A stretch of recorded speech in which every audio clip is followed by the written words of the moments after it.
Imagine this. A man standing in broad daylight falls to the ground, a victim of a brutal stabbing right in front of a police station in Ile-Ife, Nigeria. This was the grim fate that befell Odunayo Olagbaju, a Nigerian legislator from Osun State, in the closing days of December 2001. His life was brutally cut short, leaving a community in shock and a nation in mourning. The echoes of Olagbaju's tragic demise reverberated through the narrow streets and bustling markets of Ile-Ife, igniting a wave of chaos and disbelief. A man of stature, a lawmaker no less, had been slain in broad daylight, in front of an institution that was supposed to protect him. It was a chilling reminder of the unseen threat that lurked in the shadows, one that could strike without warning. As the news spread, the initial shock gave way to a burning desire for justice. The local authorities sprang into action, launching a full-scale investigation into Olagbaju's murder. Within months, 11 suspects found themselves in the crosshairs of the law, arraigned for the killing of the legislator. It seemed for a moment that justice was within reach, that the perpetrator of this heinous crime would soon be brought to book. But the quest for justice was far from straightforward. By the end of 2002, the original 11 suspects had been released on bail, the case still very much under investigation. The wheels of justice, it seemed, were turning slower than expected. The road to closure was proving to be a long and winding one, filled with unexpected twists and turns. As the dust settled on the streets of Ile-Ife, the true complexity of the situation began to unravel. The murder of Odunayo Olagbaju was more than a random act of violence. It was a chilling tale of political intrigue, a game of allegiances, and a quest for power that had taken a deadly turn. And as the story unfolded, it became clear that the unseen threat was closer to home than anyone could have imagined. The undercurrents of power and politics were beginning to surface. In the heartland of Nigeria, the political landscape was simmering with tension.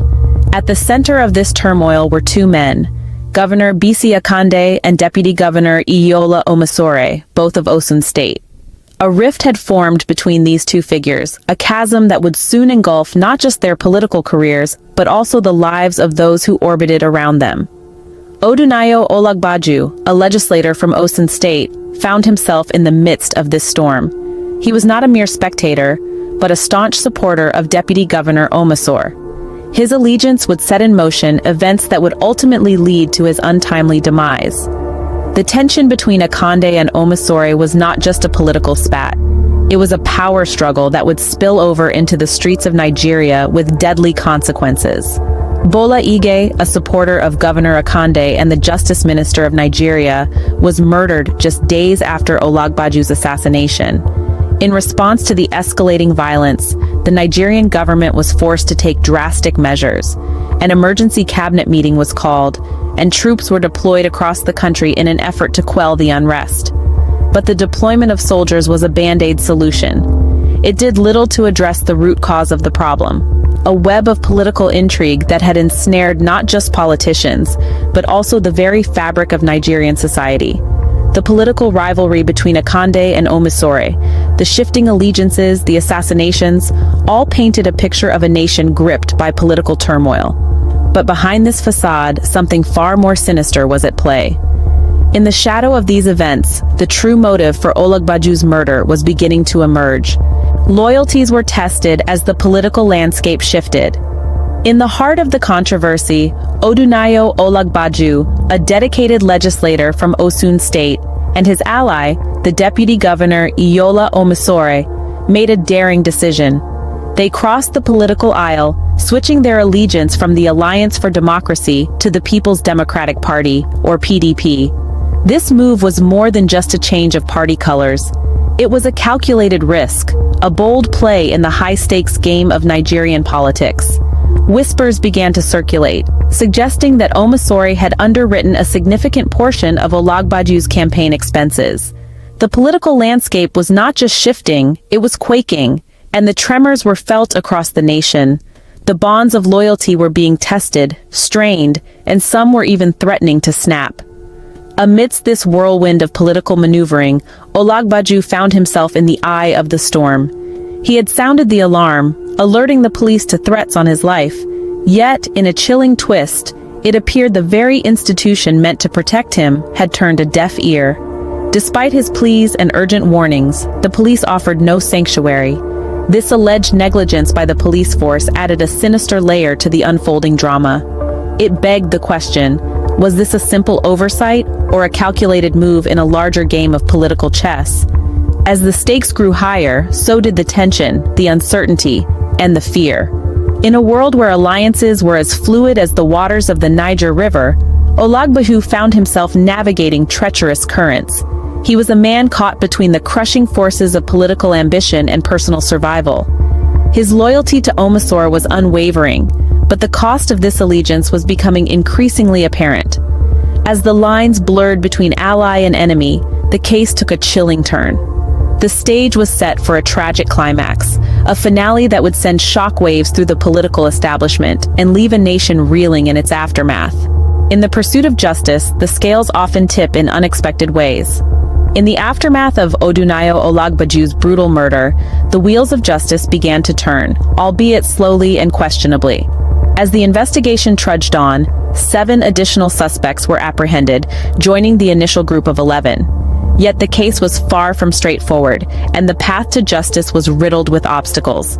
The original 11 suspects, arraigned for the killing, were soon released on bail. This move sparked controversy and raised eyebrows. Questions arose, with the public wondering if the justice system was truly working or if it was merely a puppet in the hands of the powerful. Was this a simple case of flawed evidence, or was there something more sinister at play? However, the investigation was not halted. The authorities continued to dig deeper, unraveling a web of deceit, power plays, and political maneuvering. It was a case that was proving to be as complex as it was tragic. In due course, 2 individuals were convicted in connection to the killing. Their conviction should have been a turning point, a moment of triumph in a case that seemed shrouded in mystery and marred by controversy. Yet the outcome was not as clear-cut as it appeared. The convicted individuals were granted a prerogative pardon by the then governor of Osun State, Mr. Rauf Aregbesola. This pardon, given on the governor's 1-year anniversary in office, stirred the public's emotions once more, triggering a wave of shock, disbelief, and indignation. The scales of justice, it seemed, had tipped once again, and not in the direction many had hoped. The Odunayo Olagbaju case was a glaring example of how justice, in its pursuit, can sometimes become questionable. It highlighted the intricate ties between power, politics, and the law, and how these elements can sometimes intertwine to create a narrative that leaves more questions than answers. But as the gavel fell, the story was far from over. In a tale of political intrigue and murder, the final act was yet to play out. Fast forward to the 1-year anniversary of Rauf Aregbesola's tenure as the governor of Osun State. A celebration, a milestone. But amidst the festivities, a decision was made that sent shockwaves through the community. 2 men, previously found guilty for their involvement in the brutal murder of Odunayo Olagbaju, were granted a prerogative pardon. The governor's pardon, a legal tool wielded by those in power, was used to absolve the convicts of their crimes. An extraordinary act of mercy or a political maneuver? That's a question left unanswered. The pardon sparked outrage and disbelief. The people had not forgotten Odunayo, their legislator, their advocate, and the memory of his chilling murder, his lifeless body found at the doorstep of a police station, was still fresh in their minds. The decision was met with a storm of protest. The public, the media, even the political circles, everyone was up in arms. But the governor's decision stood firm, a stone amidst a raging sea. The 2 men walked free, their slates wiped clean, their past sins forgiven, at least in the eyes of the law. And so the final chapter in the saga of Odunayo Omobolanle Olagbaju's murder was written. But it was a chapter that left many unsatisfied, many questions unanswered. Why was the pardon granted? What was the real motive behind the governor's decision? Was it a calculated political move or a genuine act of mercy? In the world of politics, lines often blur, and truth can be a casualty. And in this tale, truth was indeed elusive.